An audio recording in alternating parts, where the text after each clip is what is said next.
Welcome to RDC Bharavase Anveshana prelims test series for KAS 2024. ಇವತ್ತಿನ ಈ ವಿಡಿಯೋದಲ್ಲಿ ಎನ್ವೈರನ್ಮೆಂಟ್ ಬೇಸ್ಡ್ ಟೆಸ್ಟ್ 2 ಅನ್ನ ನೋಡೋಣ.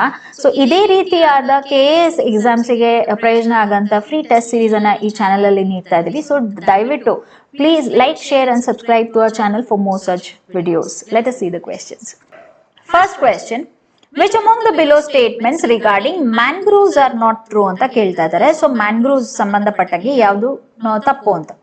First one, mangroves grow in tidal saline water. Second one, they have rich biodiversity, ವೈವಿಧ್ಯತೆ ತುಂಬಾ ಜಾಸ್ತಿ. They have nematophores for the respiration of the roots.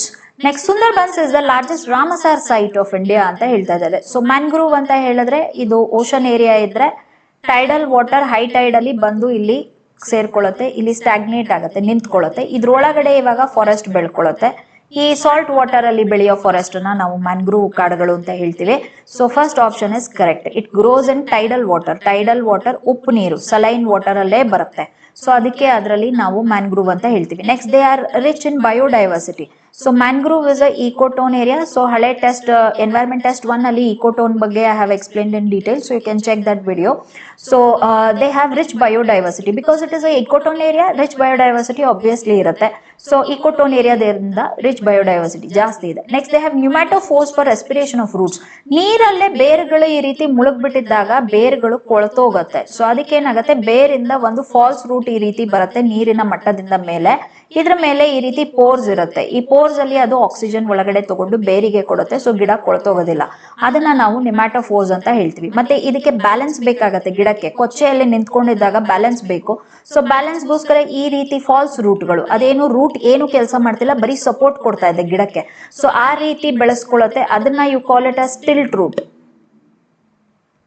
ಮತ್ತೆ ನೀರಲ್ಲಿ ನಿಮ್ಗೆ ಅದು ಬೀಜ ಹಾಕಿದ್ರೆ ಬೀಜ ಕೊಳ್ತೋಗತ್ತೆ, ಬೀಜ ಕೆಳಗಡೆ ಬಿದ್ರೆ. ಸೊ ಅದಕ್ಕೆ ಅದು ಏನ್ ಮಾಡತ್ತೆ, ಮೇಲಿಂದಾನೆ ಗಿಡ, ಈಗ ನಮ್ಮ ಆಲದ ಮರ ನಾವು ನೋಡ್ತೀವಲ್ಲ, ಆ ರೀತಿ ಇಲ್ಲಿಂದ ಬೇರ್ನ ಮೇಲಿಂದಾನೆ ಬೆಳೆಸಿ ಕೆಳಗಡೆ ಅಂಟ್ಕೊಂಡು ಅದ್ ಮರ ಆಗತ್ತೆ. ಸೊ ಇದನ್ನ ಪ್ರಾಪ್ ರೂಟ್ ಅಂತ ಕರೀತಾರೆ. ಸೊ 3 ತರ ರೂಟ್ ಅಡಾಪ್ಟೇಷನ್ಸ್ ಮ್ಯಾಂಗ್ರೋವ್ ಮಾಡ್ಕೋತವೆ. ನಿಮ್ಯಾಟೋಫೋರ್ ಆಕ್ಸಿಜನ್ಗೋಸ್ಕರ, ಸ್ಟಿಲ್ಟ್ ರೂಟ್ ಸಪೋರ್ಟ್ಗೆ, ಪ್ರಾಪ್ ರೂಟ್ ರೀಪ್ರೊಡಕ್ಷನ್ಗೆ. ಸೊ ಆಲದ ಮರ ತರ ಅದು ರೀಪ್ರೊಡ್ಯೂಸ್ ಮಾಡ್ಕೊಳ್ಳೋದು ಜಾಸ್ತಿ ಅದು. Okay, so pneumatophore is for respiration of your roots. The statement third one is also correct. Next, Sundarban is the largest Ramsar site of India. Correct to Sundarban. Sundari trees ide illi. So it is found in your Bengal area. So Bengal inda it goes into Bangladesh also. So Sundari trees irodrinda Sundarban anta ಹೇಳ್ತೀವಿ. ಇದು largest mangrove in the world. ಇದು ಇಂಡಿಯಾದಲ್ಲಿ ಇದು ರಾಮಸಾರ್ site ಆಗಿ recognise ಆಗಿದೆ. ಸುಂದರ್ಬನ್ ಬಂದು largest Ramsar site of India also. So all the 4 statements are true. ಇದರಲ್ಲಿ ಕೇಳಿರೋದು ಕ್ವೆಶ್ಚನ್ ಅಲ್ಲಿ which among the below is not true ಅಂತ ಹೇಳಿ ಕೇಳಿದ್ದಾರೆ. ಎಲ್ಲವೂ true. So answer option none of the above, option D, ಯಾವುದೂ ಅಲ್ಲ. Next, second question, which among the below statements are true. ಯಾವ್ದು ಸರಿಯಾಗಿದೆ, ಯಾವ್ದು ಟ್ರೂ ಅಂತ ಕೇಳ್ತಾ ಇದ್ದಾರೆ. Blue flag beach have sustainable management and eco label. Padubidri is the only blue flag beach of Karnataka. Blue flag beach ಅಂತ ಹೇಳಿದ್ರೆ ಅದರಲ್ಲಿ ಟೂರಿಸಂ ಆಗ್ಲಿ ಅಥವಾ ಅಲ್ಲಿ ಏನೇ ಒಂದು ಆಕ್ಟಿವಿಟಿ ಮಾಡಿದ್ರೆ, ಎಕನಾಮಿಕ್ ಆಕ್ಟಿವಿಟಿ ಲೈಕ್ ಫಿಶಿಂಗ್ ಅವ್ರು ಏನಾದ್ರೂ ಮಾಡ್ಲಿ, ಸಸ್ಟೈನಬಲ್ ಮೆಥಡ್ ಅಲ್ಲಿ ಮಾಡ್ತಾರೆ. ಸಸ್ಟೈನಬಲ್ ಮೆಥಡ್ ಅಂದ್ರೆ ಓವರ್ ಎಕ್ಸ್ಪ್ಲೋಟೇಷನ್ ಇಲ್ಲ, ಪೊಲ್ಯೂಷನ್ ಇಲ್ಲ, ಅಲ್ಲಿ ಹಾಳು ಮಾಡೋದಿಲ್ಲ. ಸೊ ಅದನ್ನ ಪ್ರೊಟೆಕ್ಟ್ ಮಾಡಿ they are environmentally kept very suitable for the animals. So ಆ ರೀತಿ ಇದ್ದಾಗ ಅದಕ್ಕೆ ಬ್ಲೂ ಫ್ಲಾಗ್ ಟ್ಯಾಗ್ ಅನ್ನ ಕೊಡ್ತಾರೆ. ಸೊ ಅದು ಬ್ಲೂ ಫ್ಲಾಗ್ ಬೀಚ್ ಅಂತ ನಾವು ಹೇಳ್ತೀವಿ. Okay, so blue flag beach they have sustainable management and eco label. The statement is true. Padubidri is the only ಅಂತ ಕೊಟ್ಟಿದ್ದಾರೆ. It is not the only. 2 ಬೀಚ್ಗಳಿದೆ ಕರ್ನಾಟಕದಲ್ಲಿ. So option 2 is wrong. So 1 ಮಾತ್ರ correct. So answer option ಗಳು ನೋಡೋಣ. 1 only, 2 only, both 1 and 2, neither, none of the above. So answer option is 1 only. So ಕರ್ನಾಟಕದಲ್ಲಿ ನಿಮ್ಗಿರೋದು ಪಡುಬಿದ್ರಿ ಮತ್ತೆ ಕಾಸರಗೋಡು. ಕಾಸರಗೋಡು ಉತ್ತರ ಕರ್ನಾಟಕದಲ್ಲಿದೆ. ಸೊ 2 ಕೂಡ ಬ್ಲೂ ಫ್ಲಾಗ್ ಬೀಚ್ಗಳು. ಒಟ್ಟು ಇಂಡಿಯಾದಲ್ಲಿ 12 ಇದೆ, 2 ಕರ್ನಾಟಕದಲ್ಲಿದೆ. Third question, which among the below pollutants are emitted by thermal power plants. Thermal power plants ಅಂದ್ರೆ ಕಲ್ಲಿದ್ಲು ಕಾಯಿಸಿ ಎಲೆಕ್ಟ್ರಿಸಿಟಿ ಬರುತ್ತೆ. ಸೊ ಯಾವ್ದನ್ನ ನಾವು ಎಮಿಟ್ ಮಾಡ್ತವೆ ಅಂತ ಕೇಳ್ತಾ ಇದ್ದಾರೆ. Sulphur oxides, nitrogen oxides, fly ash, ozone ಅಂತ ಹೇಳ್ತಾ ಇದ್ದಾರೆ. So option D, ozone. Ozone ಬರೋದು ವೆಹಿಕಲ್ಸ್ ಇಂದ ಬರುತ್ತೆ. ಓಝೋನ್ ನಿಮ್ಗೆ ಸ್ಟ್ರಾಟೋಸ್ಫಿಯರ್ ಅಲ್ಲಿ ಇದ್ರೆ ಇಟ್ ಇಸ್ ಫೇವರೇಬಲ್. ಓಝೋನ್ ಇಲ್ಲಿದ್ರೆ ಟ್ರೋಪೋಸ್ಫಿಯರ್ ನಾವು ಉಸಿರಾಡೋ ಗಾಡಿಲಿದ್ರೆ it is a pollutant also, it is a green house gas also, ಎರಡೂ ಕೂಡ ಬರುತ್ತೆ ozone. Ozone is not favourable, ನಮ್ಗೆ ಉಸಿರಾಡಕ್ಕೆ ಅದು ಲಂಗ್ಸ್ಗೆ ಅದು ಅಬ್ಸಾರ್ಬ್ ಆಗಲ್ಲ. O3 ಇರುತ್ತೆ, ನಮ್ಗೆ O2 ಬೇಕು. ಸೊ ಅದು ಲಂಗ್ ಡಿಸಾರ್ಡರ್ಸ್ ಕ್ರಿಯೇಟ್ ಮಾಡುತ್ತೆ. ಸೊ ಓಝೋನ್ ಬರೋದು ವೆಹಿಕಲ್ ಪೊಲ್ಯೂಷನ್ ಇಂದ ಬರುತ್ತೆ, ಥರ್ಮಲ್ ಪವರ್ ಪ್ಲಾಂಟ್ ಇಂದ ಬರಲ್ಲ. But sulphur oxide, nitrogen oxide, fly ash ಮೂರು ಕೂಡ it comes from your thermal power plant, ಅದರದೇ ಪೊಲ್ಯೂಟೆಂಟ್ ಅದು. Fourth question, which among the below countries has the highest air pollution? So ಯಾವುದು highest air pollution 2023 ಪ್ರಕಾರ? Pakistan, Afghanistan, Bangladesh, India. First is Bangladesh, second is Pakistan, third is India. Bangladesh is the most polluted or heavily polluted country. So answer option is C. Next, fifth question, itai disease is caused by which among the below pollutants? So ಯಾವ್ದ್ರ pollution ಇದ್ರೆ ಅವಾಗ itai ಬರುತ್ತೆ ಅಂತ ಕೇಳ್ತಿದ್ದಾರೆ. Mercury, lead, cadmium, chromium. So answer option is C, cadmium pollution ಇಂದ ಬರುತ್ತೆ. Mercury ಇದ್ರೆ Mercury pollution ಇಂದ ಬರಂತದ್ದು ಎಲ್ಲರಿಗೂ ಗೊತ್ತಿದೆ, very commonly it is your Minamata, first recognised in Japan area, ಅದಕ್ಕೆ ಮಿನಮಾಟ ಅಂತ ಕೊಟ್ಟಿದ್ದಾರೆ. ಲೆಡ್ ಪೊಲ್ಯೂಷನ್ ಇತ್ತು ಅಂತ ಹೇಳಿದ್ರೆ ಕಾರ್ಡಿಯೋವ್ಯಾಸ್ಕ್ಯುಲರ್ ಡಿಸೀಸ್, ಹಾರ್ಟ್ ಅಟ್ಯಾಕ್ಗಳು ಜಾಸ್ತಿ ಆಗತ್ತೆ,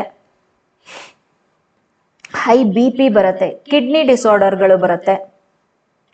ಕ್ರೋಮಿಯಂ ಲೆವೆಲ್ ಜಾಸ್ತಿ ಆಯ್ತು ಅಂದ್ರೆ ಲಂಗ್ ಫೇಲ್ಯೂರ್ ಆಗತ್ತೆ.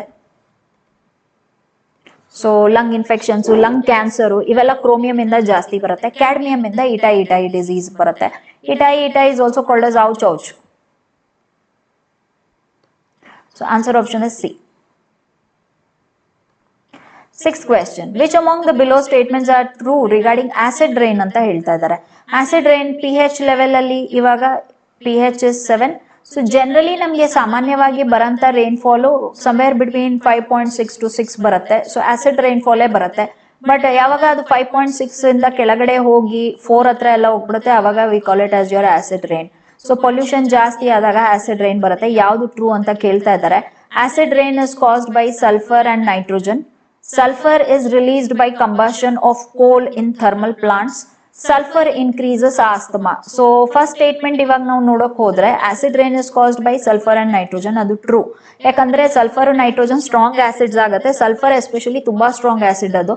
ಸೊ ಪ್ರೈಮರಿ ರೀಸನ್ ಇಂಡಿಯಾದಲ್ಲಿ ಆಸಿಡ್ ರೈನ್ ಬರ್ತಾ ಇರೋದೇ ಸಲ್ಫರ್ ಇಂದ. So sulphur is one of the strong reasons. Nitrogen ಇಂದನೂ ಬರ್ತಿದೆ, but sulphur is a comparatively strong acid. Next, sulphur is released by combustion of ಕೋಲ್ ಇನ್ thermal plants ಅಂತ ಹೇಳ್ತಾ ಇದ್ದಾರೆ. So ಇಂಡಿಯಾದಲ್ಲಿ ಕೋಲು ಜಾಸ್ತಿ ಸಿಗೋದು ಬಿಟಮಿನಸ್ ಟೈಪ್ ಆಫ್ ಕೋಲ್ ಸಿಗುತ್ತೆ. ಸೊ ಬಿಟಮಿನಸ್ ಟೈಪ್ ಆಫ್ ಕೋಲ್ ಸಿಕ್ಕಿದಾಗ ಅದರಲ್ಲಿ ಏನಾಗುತ್ತೆ, ನಮ್ಗೆ ಸಲ್ಫರ್ ಕಂಟೆಂಟ್ ತುಂಬಾ ಜಾಸ್ತಿ ಇದೆ. ಸೊ ಸಲ್ಫರ್ ಕಂಟೆಂಟ್ ತುಂಬಾ ಜಾಸ್ತಿ ಇದ್ದಾಗ ಅದರಲ್ಲಿ you get sulphur as the output. So coal ಕಾಯಿಸಿದಾಗ ಎನರ್ಜಿ, ಕಾರ್ಬನ್ ಎಷ್ಟಿರುತ್ತೆ ಅಷ್ಟು ಎನರ್ಜಿ ಬರುತ್ತೆ. ಸೊ ಎನರ್ಜಿ ಬಂದಾದ್ಮೇಲಿಂದ ಗ್ಯಾಸಸ್ ಆಚೆ ಬಂದಾಗ ಅದರಲ್ಲಿ ಇವಾಗ sulphur is a output from your thermal industry. ಆಚೆ ಬಂದು ಅದು ಏರ್ ಒಳಗಡೆ ಇರುತ್ತೆ. ಮಳೆ ಬಂದಾಗ ಆ ಸಲ್ಫರು ಏರ್ ಇಂದ ಮಳೆ ನೀರ್ ಜೊತೆ ಮಿಕ್ಸ್ ಆಗುತ್ತೆ, ಸಲ್ಫ್ಯೂರಿಕ್ ಆಸಿಡ್ ಆಗಿ ಕೆಳಗಡೆ ಬರುತ್ತೆ, ಅದು ಆಸಿಡ್ ರೈನ್ ಕೊಡುತ್ತೆ. ಸೊ ಅದರಿಂದ ಡ್ಯಾಮೇಜ್ ಜಾಸ್ತಿ ಆಗುತ್ತೆ. ನೆಕ್ಸ್ಟ್, ಸಲ್ಫರ್ ಇನ್ಕ್ರೀಸಸ್ ಆಸ್ತಮಾನು ಅದು ಜಾಸ್ತಿ ಮಾಡುತ್ತೆ. ಸೊ ಸಲ್ಫರೇ ಮೇನ್ ಔಟ್ಪುಟ್ ನಮ್ ಕೋಲ್ ಥರ್ಮಲ್ ಪ್ಲಾಂಟ್ ಇಂಡಿಯಾದಲ್ಲಿ. ಯಾಕಂದ್ರೆ ಬಿಟಮಿನಸ್ ಕೋಲ್ ಅಲ್ಲಿ ನಮ್ದ್ರಲ್ಲಿ ಸಲ್ಫರ್ ಕಂಟೆಂಟ್ ತುಂಬಾ ಜಾಸ್ತಿ ಇದೆ ಇಂಡಿಯಾದಲ್ಲಿರೋ ಕೋಲ್ ಅಲ್ಲಿ. ಸೊ ಅದು ಕಾಯಿಸಿದಾಗ ಸಲ್ಫರ್ ಈ ರೀತಿ ಪೊಲ್ಯೂಟೆಂಟ್ ಆಗಿ ಕನ್ವರ್ಟ್ ಆಗುತ್ತೆ. ಓಕೆ, ಸೊ ಸಲ್ಫರ್ ಆ ರೀತಿ ಸಲ್ಫರ್ ಮಳೆ ಬಿದ್ದೆ ತಾಜ್ ಮಹಲ್ ಬ್ಲಾಕ್ ಆಗ್ಬಿಟ್ಟಿದೆ. ಅದು ಫುಲ್ ಬ್ಲಾಕ್ ಆಗಿಲ್ಲ, but it is lightly greyish in colour. ಮೇಲ್ಗಡೆ ಅದ್ರದ್ದು ಸ್ಮೂತ್ ಪಾಲಿಶ್ ಏನಿರುತ್ತೆ ಅದು ಎದ್ದೋಗ್ಬಿಟ್ಟು ಒಳಗಡೆ ಎಲ್ಲ ಕಾರ್ಬನ್ ಸೇರ್ಕೊಂಡ್ಬಿಟ್ಟಿದೆ. ಅದಕ್ಕೆ ಅದು ಬ್ಲಾಕನಿಂಗ್ ಆಫ್ ತಾಜ್ ಮಹಲ್ ಅಂತ ಹೇಳ್ತಾರೆ. ಸೊ ಆಶ್ ಕಲರ್ಗೆ ಆಗ್ಬಿಟ್ಟಿದೆ ಅದು. ಈಗೆಲ್ಲ ವಾಶ್ ಮಾಡಿದ್ದಾರೆ ಈಗ ಒಂದು 2 years ಅಲ್ಲಿ. So the question is asking which among the below statements are true? All of the above are true. ಮೂರು ಕೂಡ ಕರೆಕ್ಟ್ ಆಗಿದೆ.